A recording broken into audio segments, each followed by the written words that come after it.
A primeira prestação de contas do ano é do primeiro quadrimestre, janeiro a abril. Se ele não serve para dar um parâmetro do ano, ele consegue ver questões sazonais do comportamento de receita, tem muita especificidade e o Everton Basílio vai nos ajudar, inclusive, com esse lado pedagógico das pessoas entenderem.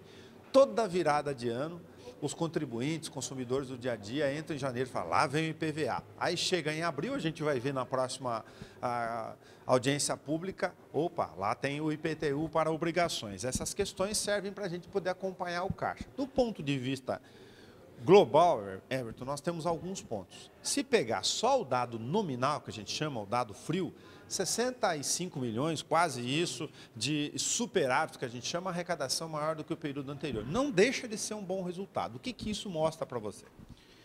Realmente, se a gente parar para pensar que a gente está vindo de anos de aumento de arrecadação, novamente no quadrimestre a gente conseguir superar em 65 milhões, superando até a casa de 10% de aumento com o período do ano passado, é algo muito positivo e que a gente tem que levar em consideração.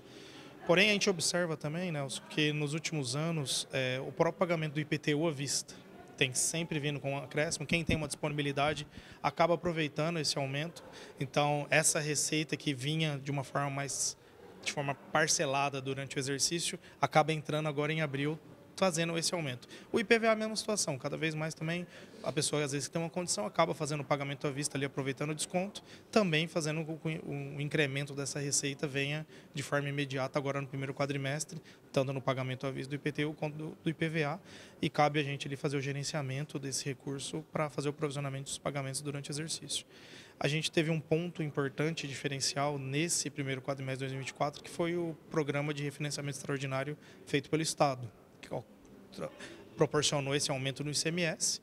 Então, agora é a gente aproveitar esse resultado positivo, manter um equilíbrio nas despesas, principalmente as despesas de caráter continuado, e verificar o equilíbrio, principalmente agora do ICMS, com o fim desse programa.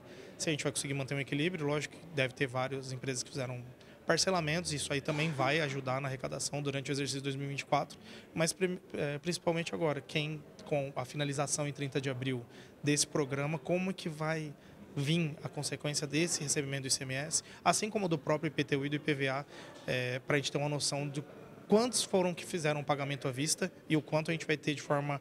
O maio vai ser um norteador para a gente relacionado às parcelas que vai vir até dezembro em algumas situações. E tem outros vetores que a gente chama de planejamento. Por exemplo, o aprendizado de questões naturais de questionamento lá em 2021, por exemplo, na educação, fez com que a gente repetisse todo final do primeiro quadrimestre a mesma pergunta para você. Olha, o percentual até aqui, não adianta querer correr atrás dos 25 lá na frente, desses primeiros 4 meses, estão satisfatórios como deu para fazer melhor no ano passado? Sim, no ano passado a gente já tinha saído, se não me engano, de um índice de 17 para 20, e esse ano manteve os 20, com um acréscimo ainda, se eu não me engano, de 0,20. Então, eu vejo hoje a educação numa situação bem mais confortável. A gente não tem um impacto ainda do piso do magistério, que vai vir de forma retroativa e vai impactar já no segundo quadrimestre. E eu acredito que no segundo quadrimestre o gasto com a educação vai estar superior ao do ano passado, até devido ao pagamento do piso e aos gastos que estão em andamento. Então, sim, comparado com os exercícios anteriores, que a gente tinha lá 2 quadrimestres sofrido com a educação, para depois contar com 13º, alguma coisa, hoje eu vejo um gasto com relação à educação muito mais tranquilo, assim como foi o ano passado. Foi um gasto mais tranquilo, sem aquela necessidade de gastos ali extraordinários. Então, a gente veja um equilíbrio, a folha da educação em si, junto com a parte patronal que foi aprovada, o aumento da alíquota patronal, vai ser o equilíbrio ali para os gastos da educação cada vez manterem um nível desejável, para não vir assim de um quadrimestre de 17, 20, depois ter que ir para 25. Então, a gente mantendo esse gasto entre 20 e 22, depois com as próprias despesas do final de ano, ele automaticamente vai chegar no índice mínimo de 25%. Então, algumas ocorrências, elas são aprendizados não só para a gente, como com a ferramenta de gestão.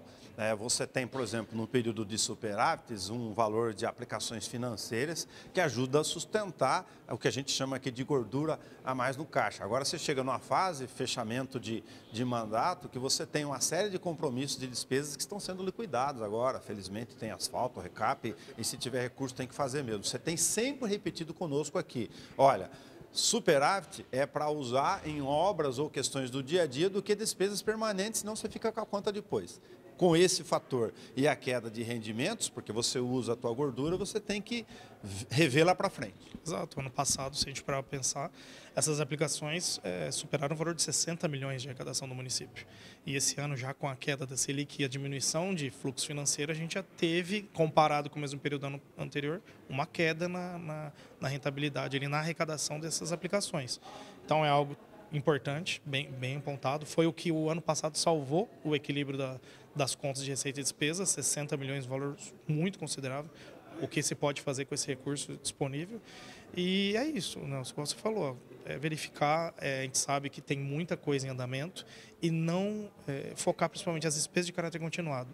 Como foi alguns recursos de forma extraordinária, como o próprio da dívida federalizada, elas não podem ser revertidas em despesas de caráter continuado, porque eles podem afetar as nossas metas e o equilíbrio da gestão. Nós estamos gravando aqui, né, partindo já para outro quadrimestre, perto do meio do ano de 2024, e lógico as questões vão ficando. A database tinha lá a reposição da inflação, a situação da restrição eleitoral fixou em 4,62, né, era 5%, aí a questão da lei e a diferença em relação ao vale compra. Falar do ponto de vista financeiro, porque decisão política e jurídica, se cabe ou não, é com a prefeita. Mas da sua planilha, na hora de sentar com o comando do Poder Executivo e falar com a prefeita, olha, isso aqui o jurídico aponta se pode ou não, e agora a gente vai ver se tem caixa. R$ 262, que é o acréscimo discutido em relação ao que foi apresentado, equivaleria ao que de despesa fixa, já que a gente falou de caráter continuado aqui. Aproximadamente no ano, Nelson, um valor aproximado aí de 25 milhões de reais. Valor cheio do ano todo. Do ano todo.